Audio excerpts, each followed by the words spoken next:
He invited his new wife to the party. He didn't imagine the world would rearrange itself around a single public correction.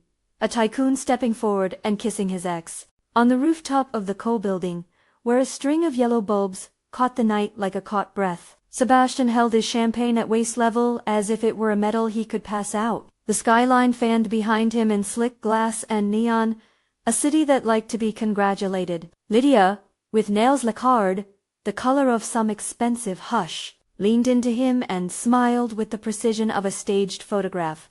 Guests circled in a practiced orbit, investors in muted ties, columnists in sample-sized glamour, board members locating their own reflections in the polished steel rail. Across the terrace, the crowd hushes as a woman steps out of a taxi and into the light. She moves the way someone who has been invisible too long learns to move, without seeking attention, but knowing exactly how to be seen. Her coat is simple, her hair pulled back to reveal the clean line of a jaw that has learned calculation and kept its dignity. People remember her differently. Some as the quiet engineer from the early days, others as a rumor. Keisha Morgan is both quieter and more dangerous now than the stories made her. Sebastian's smile freezes before it completes. He recognizes the face that once sat beside him in conference rooms. The face that used to be his advantage then, his problem then, something he had hoped the public would forget. Lydia notices the change in a fraction of a second. Her hand tightens around his sleeve. Social protocol tells her to move closer, to share the glare, to own the moment as if they had always been a fortress. But the fortress is paper-thin, and the night tastes of someone else's secret. He had invited his new wife to the party to celebrate a story series C closed. Valuation whispered upward, toasts ready on cue. He had rehearsed a narrative that fit press kits, the charismatic CEO in love, the company on the brink. He had not rehearsed for the quiet way a woman who knows the code could fold history back into itself. There is a tremor of expectation, like before a violinist plays a note everyone has been waiting to hear. Kesha's entrance is small and precise rather than theatrical. Still, every camera that moves has a human thumb pressing it toward her. She acknowledges no one, but when she crosses the terrace she passes a server and a waiter freezes. Très Madère, caught between obligation and curiosity. A child of early startup, she smells faintly of tea and solder, the scent of late nights and careful hands. If this is grabbing you, tell us below. Which moment do you think will change the room first? The reveal of code, the legal clause, or the kiss? Kesha's memory arranges itself into small, luminous frames, each one a night stitched to the next. The warehouse, where the first lines of the engine were smuggled into life, had been a raw place. Concrete and industrial heaters that made the air feel forgiving. They had stayed until the city blinked awake, and people who slept in neighborhoods above them would never guess what had been born beneath their feet. Sebastian had been persuasive then, his voice, a rope that could pull investors to a story. Kesha had been the engine, a patient, ruthless craftsman who could hear patterns in the clatter of data and coax them into prediction. There was a night of zithery static and coffee stains when they first built the prototype, a screen filled with scrolling digits that felt, to them, like scripture. Sebastian had paced, speaking in pictures for investors who liked metaphors. Kesha had spoken in the language of function, this module, this constraint, this rigorous test. Around them, the first friends turned founders listened and watched and decided to bet. The room was lean with hunger and the taste of soon. At the first major pitch, Sebastian stood forward and did what he did best. He told the story of the company with a charisma that made spreadsheets feel like destiny. He pointed outward and gave the vision a face that newspapers would love. Kesha sat beside him and watched her invention transformed into a line in a slide deck that had her codes, fingerprints removed by glossy language. She had expected this, perhaps even planned for it. She was not a woman who surprised easily, but expectation and having your name erased are different pains. The former is an armor, the latter a slow leak. Months later, she stumbled across a set of filings, patent paperwork with signatures a narrative that had turned the engine into a commodity owned by a figure. The discovery came in a slender folder left open on the kitchen table. It was barely more than an afternoon in the timeline of the company, but for her, it became a pivot. That folder felt like betrayal rendered in ink. Small print, precise clauses that shifted authorship with the same minutiae as tax codes. She did not flinch. She did not storm. She stooped and read. The divorce was a negotiation wrapped in formal grammar. To outsiders, it looked like a clean split. Lives diverging, assets divided. To Keisha, it was an opportunity to place a tiny, very specific mechanism into the paperwork, an option that would wake if the company hit a certain milestone. She thought like an engineer who trusted contingencies. If the product reached market scale and money followed, then the clause would make her whole in a way public apology never could. The clause was small and hidden under polite legal language. It could be argued over, it could be obfuscated by power, and it would require someone willing to flip the public switch to make it undeniable. That, she suspected, would be the hardest part. There was a parking garage episode in the memory that Keisha returns to again and again, one of her more human moments. After a long pitch that had gone sideways, investors left cooing for Sebastian's charisma while dismissing the algorithm she had found him at the garage. The air smelled of oil and damp asphalt. He was bent over the hood of his car, going through his phone like a man trying to find his own reflection. She slid the patent folder across the hood toward him. "We need to fix this," she said simply. He took the folder, glanced at her, and then, with the casual cruelty of someone who doesn't want to be inconvenienced, put it inside his jacket and drove away. That was the moment she realized he would bear public narratives better than she could. She would have to make her own leva. Not every memory is bitter. There are moments of tenderness threaded through. The night they debugged an impossible loop until dawn. The way his laugh used to shatter that room's tiredness. The first investor handshake that felt like a promise rather than a shroud. Those memories complicate her resolve. They explained, too, why her later strategy had the evenness of a patient person. She knew where anger would make mistakes and where deliberate action could change the rules. Back on the terrace, party chatter circulates like currency. Benjamin arrives with the sort of nonchalance that costs people millions an entrance, that is, in itself, a statement. He has the kind of face that knows the world owes certain things and is wont to take them. He notices Keisha the way an old admirer notices a familiar melody in a new instrument, with attention sharpened by memory.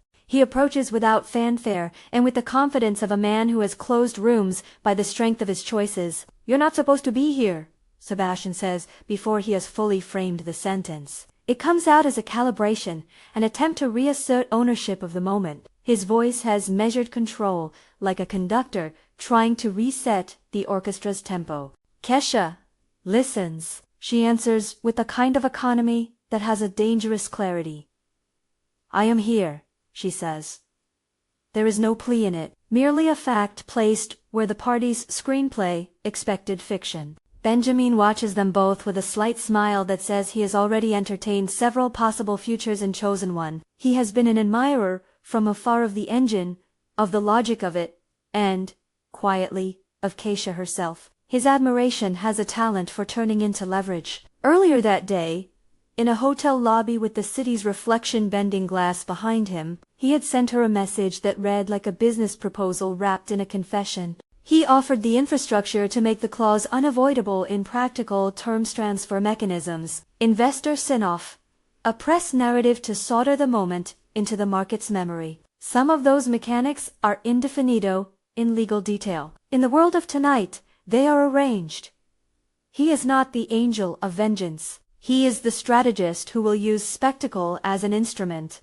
Aboard the terrace, whispers travel like a rumor that wants amplification. A journalist nudges another and tilts their tablet. A board member, who had been smiling only minutes before, now watches the room's gravitational shift as if measuring its effect on his wealth. Lydia's smile has gone tight. The light catches on her eyes and doesn't flatter. Sebastian moves like a man attempting to reset the narrative by placing himself visibly between the two. People who threaten him, his wife in public and his past in person. Benjamin crosses the space between them and speaks to Keisha in a low voice that includes both respect and the hunger of an ally. "I read your early commit messages," he says. You wrote the model that predicts not only behavior, but the best way to correct a market's mistake. You deserve to be known. The line is both a compliment and a decanter. It pours attention onto her in a way the terrace can't ignore. Sebastian, not yet defeated, steps forward. Charisma is still his primary currency, and he spends it carefully. We've been partners in building this, he says, as if the pronoun quells rumor. He uses the royal we because it has the power to blur authorship. The verb is familiar founders use it to make messy histories clean. The crowd leans into his signature. He is practiced, polished. Keisha looks at him with the kind of patience that unravels the ability to lie effortlessly. We were partners, she replies. I built the engine. You told the story. She doesn't shout. She doesn't demand pity. The words fall like a taut wire between them, carrying weight instead of sound. The party moves because the night has been calibrated to move. Sebastian suggests a toast with the sort of performative flourish that crowds have been trained to applaud. He will speak about growth and vision, about market share and mission. People take their champagne. Their phones lift on instinct. Cameras pivot. The board murmurs acquiescence. Lydia leans in, a partner prepared to defend the castle of narrative. Benjamin, however, asks for the mic. A hush pulses. That is not empty. It is expectation folded into a silence. He does not laugh. He does not flirt with spectacle for spectacle's sake. He begins, not with a flourish, but with a series of images. A terminal window and a line of code that remembers the pattern of a community's needs. A warehouse's fluorescent light and the thrum of machines. The name of the woman who had been writing the program before headlines found their way to him. He speaks in enough specificity to be meaningful without claiming to adjudicate law. At the back of the room, a technician obeys an instruction and the main screens flare to life. Atlantic blue code scrolls across them, snippets of logic rendered like poetry. The scrolling slows and freezes on a signature that is not ambiguous. The crowd leans forward the way a sleeping animal might strain. Cameras zoom in until the pixels are legible. The room's air changes. Liquor seems to taste different. Benjamin narrates the arc with deliberate tempo. He threads together early commit messages Keisha had once sent, phrases saved in archives, timestamps that refuse to be rewritten, photos of decayed sticky notes in a warehouse office, lines of the whiteboard where they had sketched the engine's first architecture.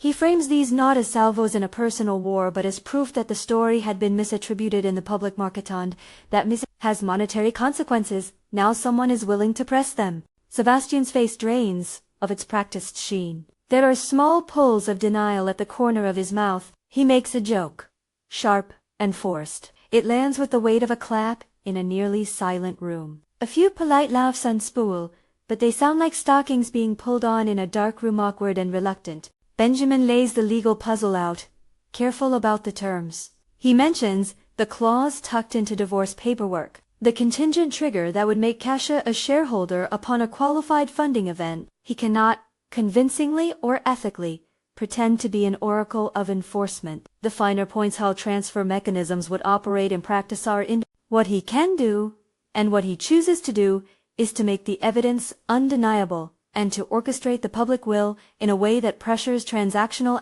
the board, the company council to enact what the paperwork describes. He has the capital and the appetite to convert shadowed clauses into immediate consequences. When he names the percentage 18%, the word floats in the room like currency. It is precise enough to be startling. For anyone who has watched founders keep percentages like hidden treasures, the number has geometry.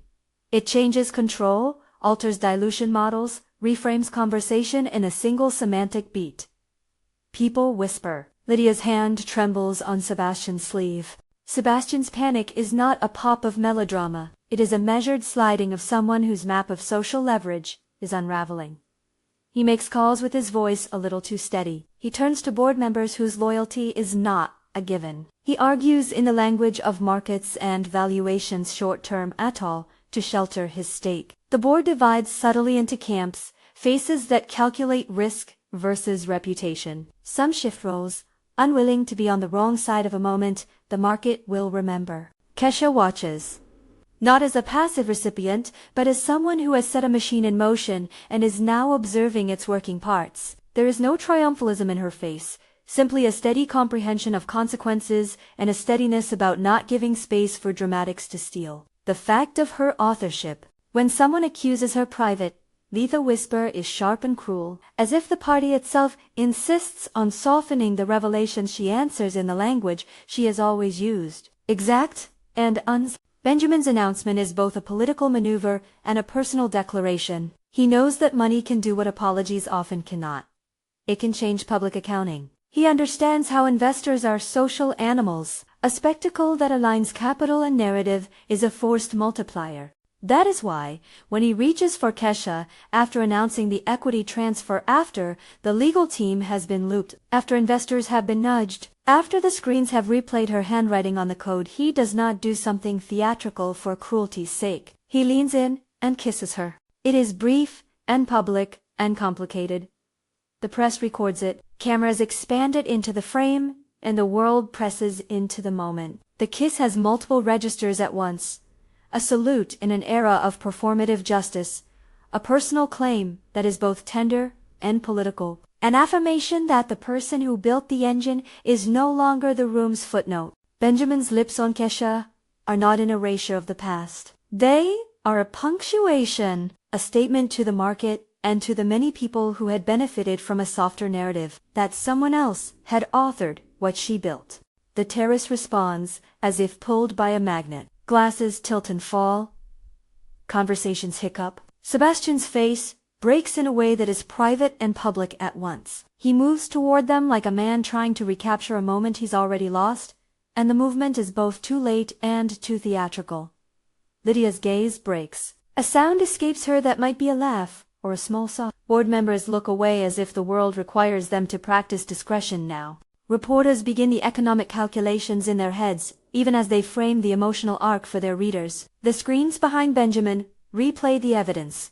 Lines of code, the time-stamped messages, the clause highlighted, and the improbable clarity of the chain that links authorship to transfer. The CTO, suddenly forced into an ethical theater, looks as if they might faint. An investor near the stage whispers into a phone, a small, frantic sound that will turn into a tweet within minutes.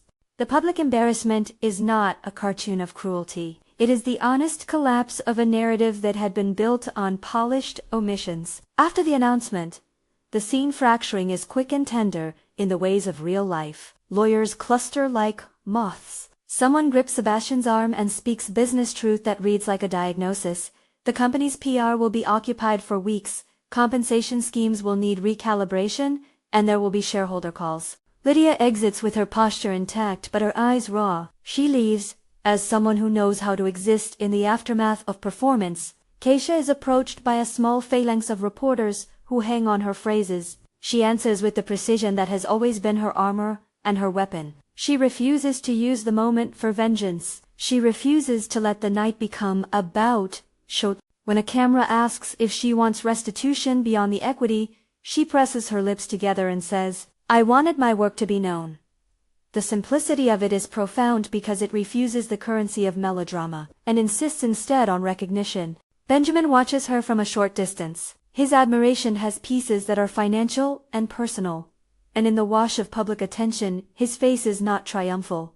It is resolute. "We can build it forward," he says to her later, when the noise is a low roar and the city hums like a distant engine. He is offering not just capital, but a public stage committed to her authorship. He will make her name the headline rather than a sidebar.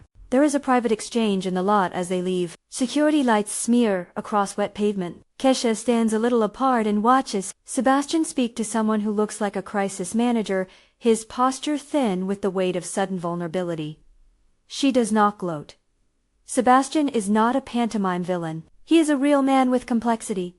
A man who, in a less public sphere, had once loved the person who made his company possible and then chose a path of convenience. "You used to be better than this," Kesha tells him. Not with bitterness, but as a registrar of facts. He does not respond with an apology. He responds with a cataclysm of excuses that sound, to the night, small. "I thought I could control the narrative," he says. in a sentence that is both an explanation and a defense. The confession is thin, and Kesha hears it as such. She is not interested in reclaiming a romance. She is interested in reclaiming her work. The aftermath splinters into pragmatic things. The board must convene, the lawyers must parse the clause and make pragmatic moves to effect the transfer Benjamin has set in motion. He did not invent legal mechanisms out of thin air. He used resources, influence, and theater to make the clause unavoidable in practice. The detailed mechanisms how transfers execute across shareholder agreements, how compliance and escrow are handled remain indefinito in certain technicalities. For the story tonight, they are actions taken, people sign, accounts update, and a press release is drafted that frames the transfer as both contractual fulfillment and a correction. When the numbers are finally made public, Kesha is offered a formal recognition and 80% equity. The number creates ripples that will be calculated by analysts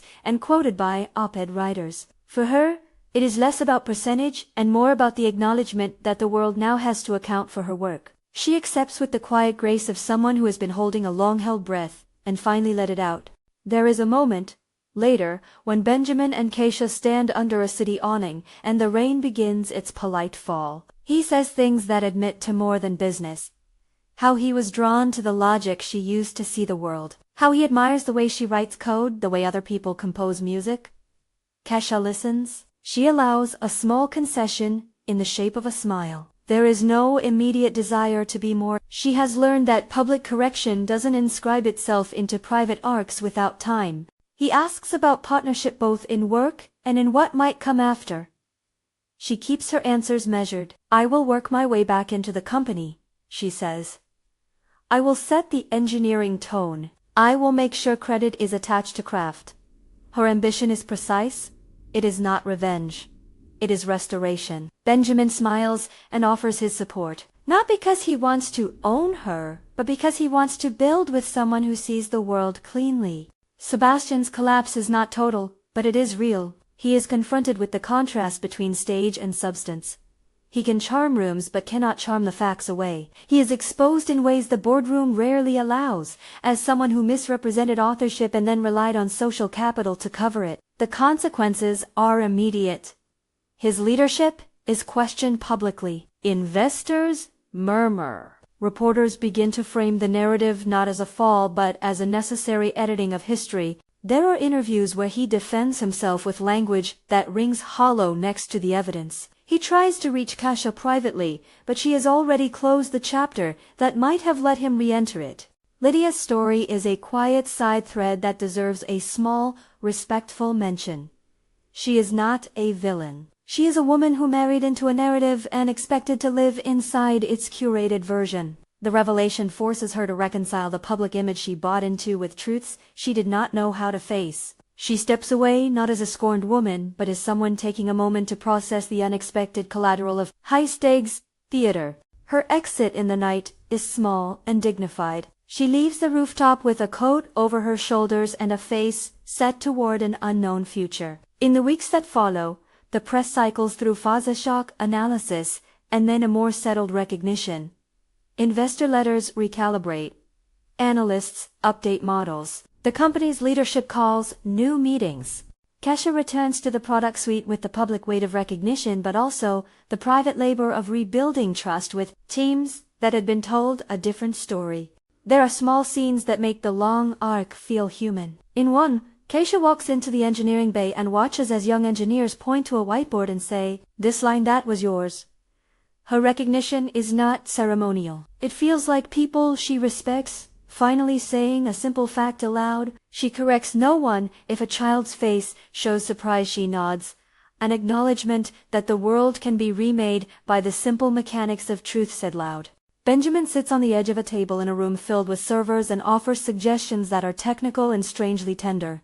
He is not a savior. He is an investor who respects craft. Sometimes he asks questions that are sharper than compliments. They have long, careful conversations about governance and fronting narratives in ways that prevent recurrence. Kesha is cautious about influence. She insists on setting the engineering philosophy rather than letting anyone purchase her seat at the table. The public kiss remains a frame for the night, for a long time interpreted, critiqued, fetishized by gossip columns, but for Keisha it is a punctuation of a larger narrative.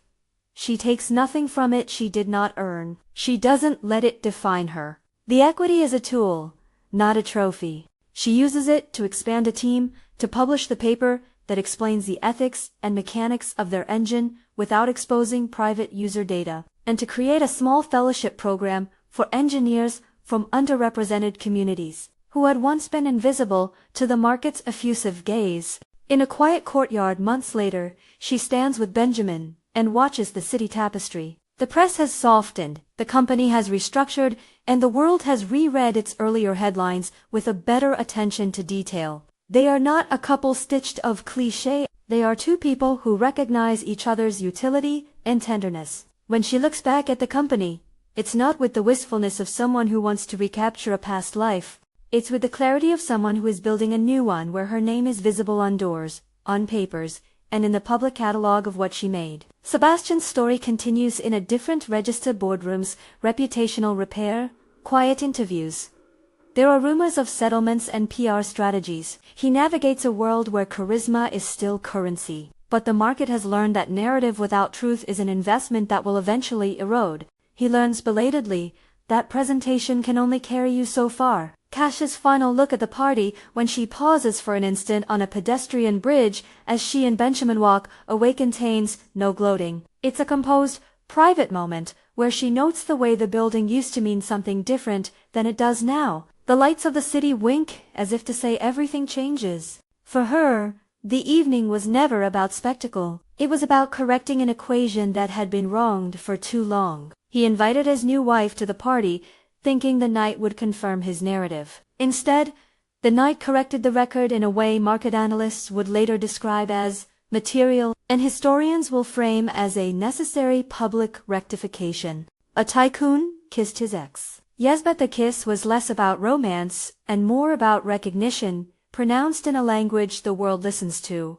The language of attention, money, and public evidence. Keisha accepted recognition, took her 18%, and left with Benjamin, not because she needed rescue, but because she had chosen a partner whose resources would let her work be seen and built upon. When the taxi takes them away, Keisha does not look like someone carried by fortune. She looks like someone who has reclaimed the ledger of her life. She opens the door, settles in, and when she looks back once, the building is a silhouette behind glass and light. She is not looking for closure from the man who once took a story. She is looking ahead to the work that will now have her name attached. Which moment struck you most, her entrance?